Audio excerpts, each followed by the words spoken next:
Platform Masters in the last week and a half or so has undergone some major progress, but not STL or programming stuff. Why not STL?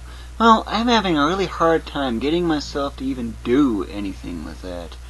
I think the problem with that might have been started because of fighting malloc. I've been having a hard time getting involved with any programming related stuff.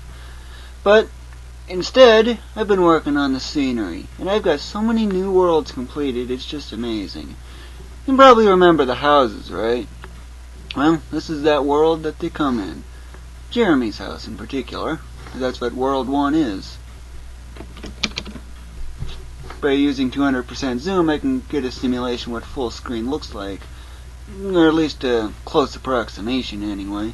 But you could see how the 3D effects in this game.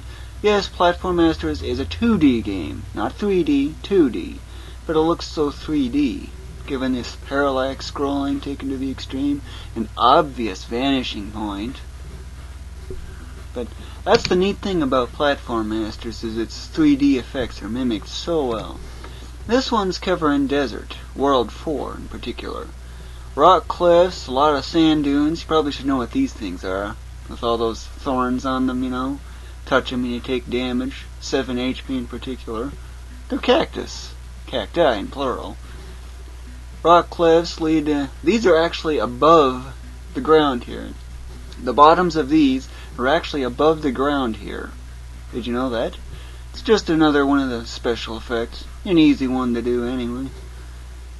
But they're obscured because of these are in the way. This is based on 11 blocks above the ground. That's 352 coordinate units. I'd have to punch into a calculator to find out what that is in feet. Well, I'm curious myself. What is that? 352 times 11 divided 75, so it's 51 2/3 5/8. 51 and 5/8 feet. That's basically what the scene looks like from that high. But anyway, Mount Sentusia, World 13. Unlucky 13, and you get faced with a lava pit. Yeah, that's what this is. It's lava, or at least it's supposed to be. But I like this cliff here. If you do get above it, you'll actually see the mountains and stuff. And this glow here, that's my favorite part. Just look at the intricate detail I put on here. Gotta love randomization, random numbers and things, because they sure help in creating these kinds of things. But I especially like that glow. That's my favorite part. But another thing that I had to do besides the various worlds, and just as a side note, 1 through 14 are all completed, plus 16. That means I got 15, 17, 18 story-related stuff, and then, well, enemies, and a lot of other graphical stuff still remains too, of course. But another thing is, I noticed that the gems were non-standard. They weren't following my standards. Standards, you might be wondering? Well, the game is based solely on the block. Everything from positions and level design is all based on the block. A block is 32 coordinate units, 32 pixels at the point where the character is. So, these things were 41 by 32 or something like that. I don't remember the exact size.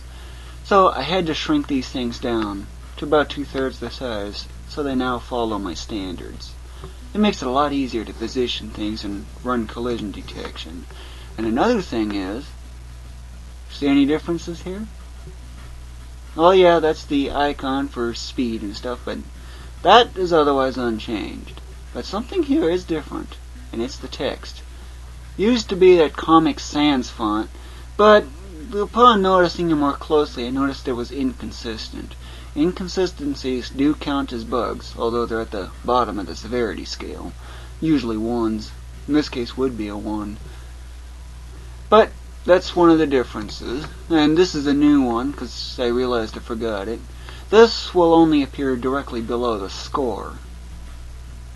The score, yeah.